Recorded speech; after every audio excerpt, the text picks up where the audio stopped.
Hello students, this is Vipasha Garg. आज lecture है आप लोगों का history of modern Indian art course 01 BFA fourth year के लिए।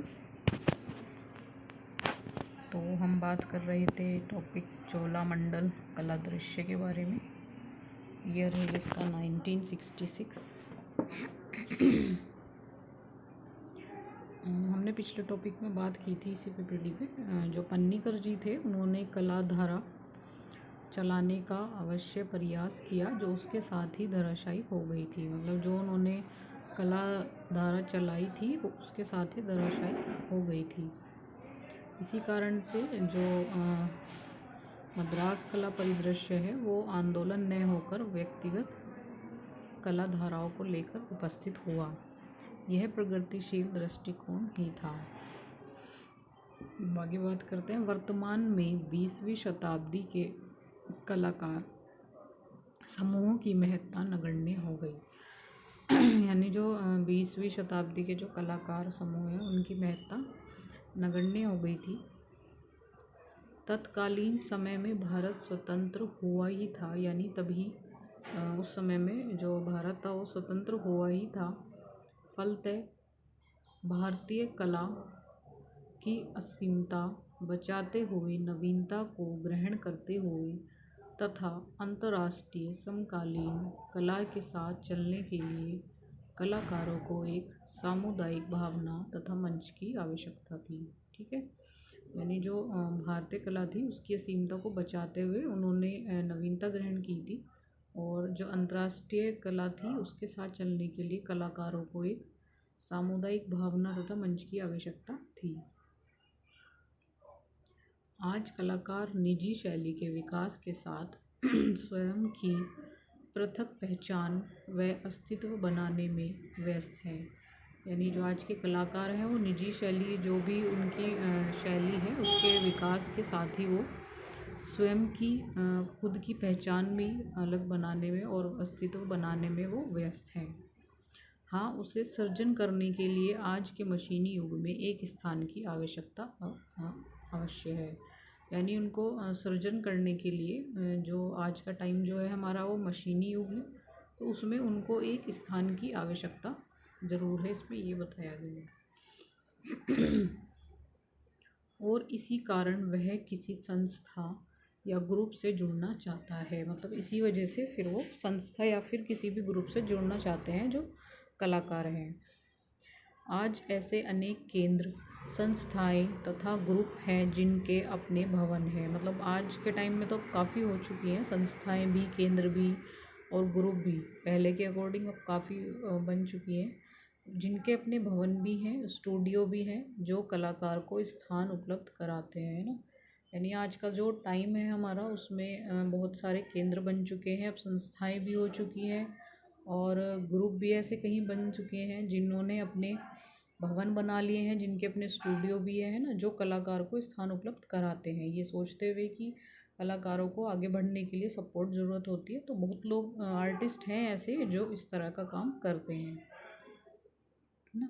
तो इनमें चोलामंडल ग्राम चेन्नई हुई है, भारत भवन है भोपाल, जवाहर कला केंद्र है जयपुर में है, और ये Birla academy of fine arts Kolkata, ये सब प्रमुख हैं। ठीक है, चोलामंडई चेन्नई वाला, और भारत भवन जो भोपाल में है, जवाहरलाल केंद्र जो जयपुर में है, और बिड़ला अकादमी फाइन आर्ट्स जो कोलकाता में है। ठीक है, तो ये सारे इसमें मेन हैं, आदि प्रमुख हैं। इनके अतिरिक्त अन्य केंद्र व संस्थाएं हैं, यानी इनसे अलग जो हैं वो केंद्र हैं और संस्थाएं हैं। ठीक है, तो आपका ये वाला टॉपिक कंप्लीट हो गया, इसको आप पढ़ लेना। कोई दिक्कत होगी आप मुझसे ज़ूम मीटिंग में डिस्कस कर सकते हो। ठीक है, इस टॉपिक में आपका इतना ही रहेगा। नेक्स्ट आपका स्टार्ट होगा प्रोग्रेसिव आर्टिस्ट ग्रुप। इसमें प्रोग्रेसिव आर्टिस्ट ग्रुप का अलग अलग उसमें दिखाया गया है, मुंबई, कोलकाता और दिल्ली में इनका क्या वर्क था। तो ये मुंबई वाला है। मुंबई में कलकत्ता ग्रुप की कला प्रदर्शनी से प्रेरित होकर पैक ग्रुप की स्थापना 1947 ईस्वी में की गई। तो जो मुंबई की जो कलकत्ता ग्रुप की कला प्रदर्शनी है उसी से प्रेरित होकर ये पैग ग्रुप है। ठीक है, इसकी स्थापना 1947 ईस्वी में की गई थी। ठीक है, मुंबई के कलाकार AH आरा जो अनेक एकल प्रदर्शनियां कर चुके थे, है ना, ये मुंबई के कलाकार हैं, काफ़ी फेमस हैं KH आरा जी। ठीक है, तो इन्होंने काफ़ी अनेक एकल प्रदर्शनियां की हैं तथा बॉम्बे आर्ट सोसाइटी से सम्मानित भी हो चुके थे। जो बॉम्बे आर्ट सोसाइटी है उससे ये सम्मानित भी हो चुके हैं। उन्होंने अपनी एक विशाल कृति बॉम्बे आर्ट सोसाइटी में प्रदर्शन के उद्देश्य से ले गए हैं। इनकी अपनी एक विशाल कृति है बॉम्बे आर्ट सोसाइटी, उसमें ये उद्देश्य से लेके गए थे जहां वह अस्वीकृत कर दी गई। इससे खिन्न होकर आरा FN सूजा तथा SH रज़ा, ये आर्टिस्ट के नाम हैं जो काफ़ी अच्छे फेमस आर्टिस्ट हैं, ये दोनों से मिले तथा तीनों कलाकारों ने ग्रुप बनाने का निश्चय किया। ठीक है, तो जो इनकी एक विशाल कृति बनी थी बॉम्बे आर्ट सोसाइटी के प्रदर्शन के लिए, तो वहाँ पे अस्वीकृत कर दी गई थी। इस वजह से इन लोगों ने, मतलब तीनों कलाकारों ने मिलके, ठीक है, अपना ग्रुप बनाने का निश्चय किया था, सुजा जी ने और रज़ा जी ने और आरा जी ने, इन तीनों ने मिलके। ठीक है, इसका नाम इन्होंने क्या रखा था, प्रोग्रेसिव आर्टिस्ट ग्रुप। ठीक है, तो जिसका नाम प्रोग्रेसिव आर्टिस्ट ग्रुप रखा गया। ग्रुप को अधिक सक्रिय बनाने के लिए 3 सदस्यों MF हुसैन, HA गांडे तथा सदानंद जी बाकरे को भी सम्मानित किया गया। मतलब इसको एक्टिव रखने के लिए, सक्रिय बनाने के लिए इन्होंने 3 सदस्यों को सम्मानित किया था। MF हुसैन जी जो अपने आप में एक बहुत अच्छे आर्टिस्ट हैं, HA गांडे जी और सदानंद जी बाकरे, इनको इन्होंने सम्मानित किया। मुंबई की एक औषधि निर्माता कंपनी ने इस ग्रुप को संरक्षण दिया। ठीक, मुंबई की एक औषधि निर्माता कंपनी है, तो उसने इनको, इस ग्रुप को संरक्षण दिया था।